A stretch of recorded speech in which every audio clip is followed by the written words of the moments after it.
Okay, so you want to own an undersea internet cable. Lay a giant wire across the bottom of the ocean, connect two countries together, and watch billions of dollars of internet traffic flow through your business. Sounds simple, right? Except, here's the strange part. Almost everything you do online, sending a WhatsApp message, watching Netflix, buying stocks, asking an AI chatbot a question, or making an international bank transfer, probably travels through a cable lying thousands of meters beneath the ocean floor. Not satellite. Not giant wireless towers. Câble. In fact, according to telegeography, more than 95% of international internet traffic travels through undersea fiber optic cables. Satellites get most of the attention because they're easy to see. Undersea cables, quietly, do almost all of the work. And that's exactly why this business is so fascinating. These cables can cost hundreds of millions of dollars to build. They can take years to plan. A single fishing anchor can damage one. Governments consider them strategic national infrastructure.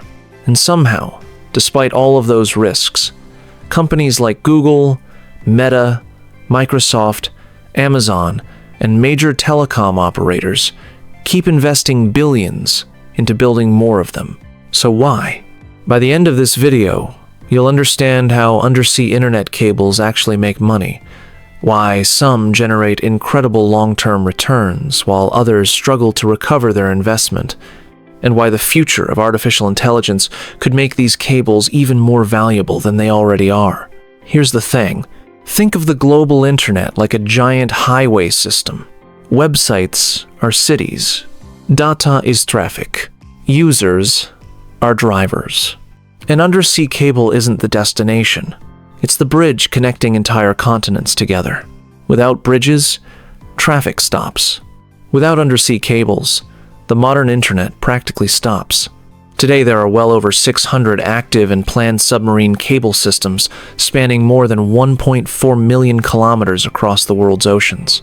Together, they form the hidden infrastructure behind the global economy. But unlike roads, nobody pays a toll booth every time information crosses. So where does the money actually come from? Before we answer that, let's build one. Imagine you're building a new cable connecting New York to London. The first surprise? You're not buying a cable from a hardware store. You're designing one of the most advanced engineering projects on Earth. Inside the cable are incredibly thin strands of optical fiber carrying pulses of light.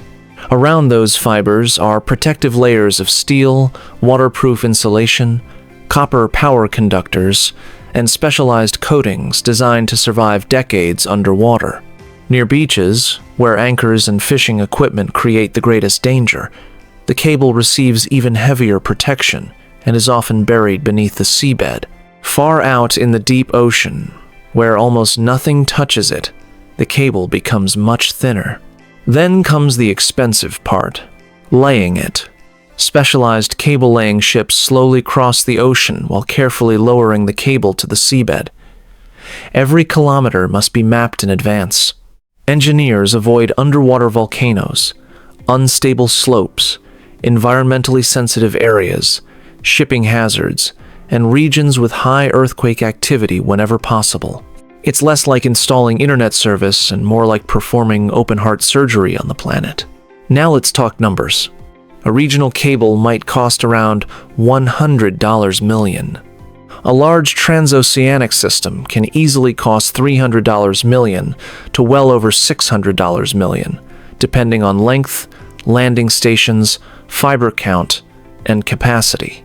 Some of the newest high-capacity systems involving multiple owners represent investments reaching into the billions. That's an enormous amount of money.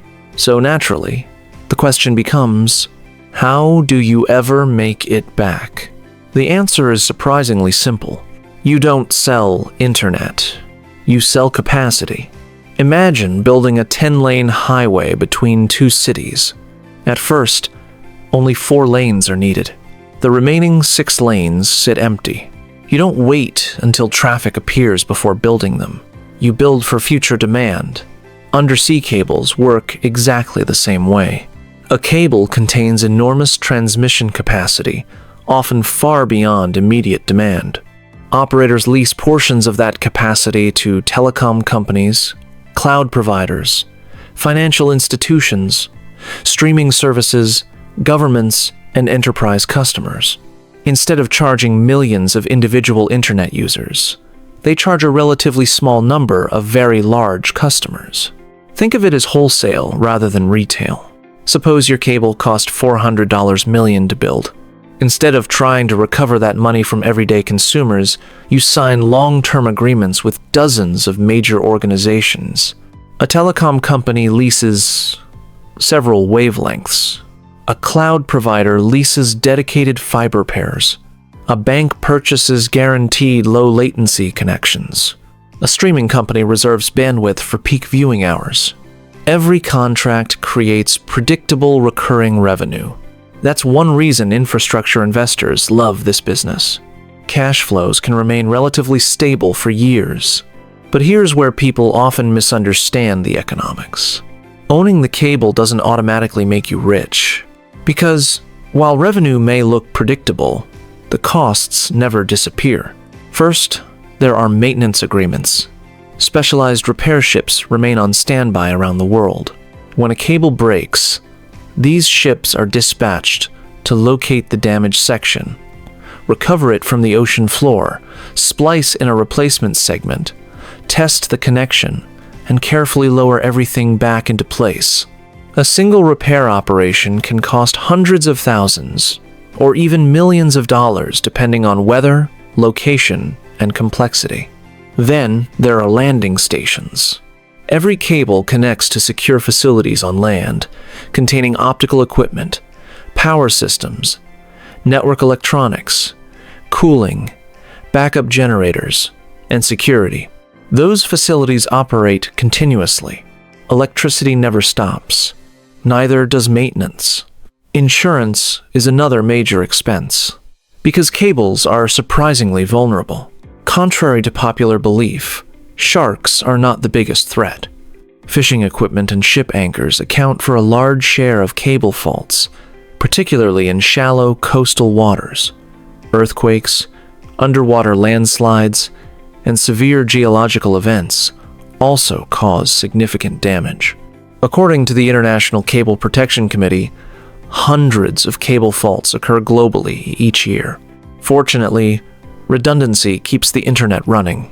When one cable fails, traffic is often rerouted through other systems.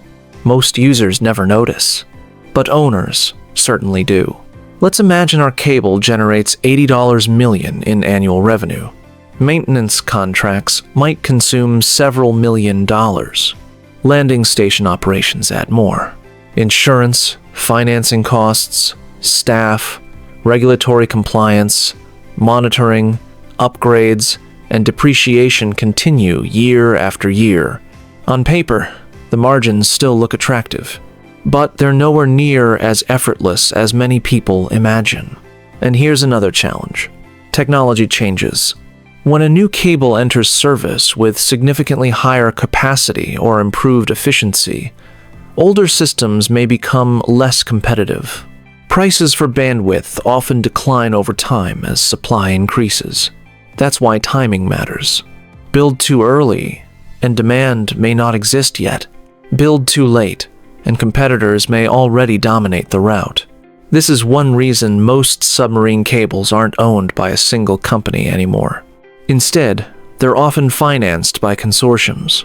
Multiple telecom operators, cloud providers, infrastructure funds, and technology companies share the investment, the risks, and the future revenues. It's a bit like building an airport together instead of asking one company to pay the entire bill. And over the past decade, one group has changed the economics more than anyone else: big tech. Years ago, internet companies simply rented bandwidth from telecom operators. Today, companies like Google and Meta increasingly invest directly in submarine cable systems. Why? Control. If your entire cloud business depends on moving enormous amounts of data between continents, owning part of the infrastructure can be cheaper, faster, and more reliable than leasing capacity forever. It's the difference between renting a warehouse and owning one. The upfront investment is huge, but over decades, ownership can dramatically reduce long-term operating costs. Now add artificial intelligence to the equation. Every AI model requires enormous amounts of data moving between data centers spread across different countries. Cloud computing continues expanding. Streaming quality keeps increasing. Businesses generate more information every year. Global internet traffic doesn't simply grow, it compounds, and every additional petabyte eventually needs to cross oceans. That's creating enormous demand for higher capacity cable systems capable of carrying many times more traffic than previous generations. Of course, this doesn't mean every project succeeds. Some routes are overbuilt. Some face regulatory delays. Some experience unexpected construction costs. Political tensions can complicate international cooperation. Permits may take years. Economic conditions change. Interest rates rise. Capital becomes more expensive. Infrastructure businesses live on long time horizons. Small forecasting mistakes today can become very expensive a decade later. But when everything goes right, the payoff can be extraordinary. A well-positioned cable connecting major economic regions with growing demand can generate reliable revenue for decades while supporting everything from financial markets to cloud computing and artificial intelligence. And that's what makes this business so remarkable. Most people think the internet lives in the cloud. It doesn't. The cloud is simply someone else's computer. And those computers need to communicate. Every international video call, every cross-border payment, every cloud backup, every online trade, every AI request traveling between continents. Somewhere beneath the waves, pulses of light are racing through glass fibers no thicker than a human hair, invisible, silent, and carrying the digital economy. So the next time someone says the internet is wireless, remember this. Your Wi-Fi may be wireless. Your phone may be wireless. But the global internet isn't. It's connected by thousands of kilometers of cables stretched across the bottom of the ocean.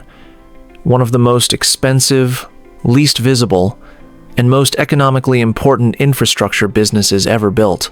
Because in the end, the companies that own the bridges of the digital world don't just move information, they help move the global economy itself.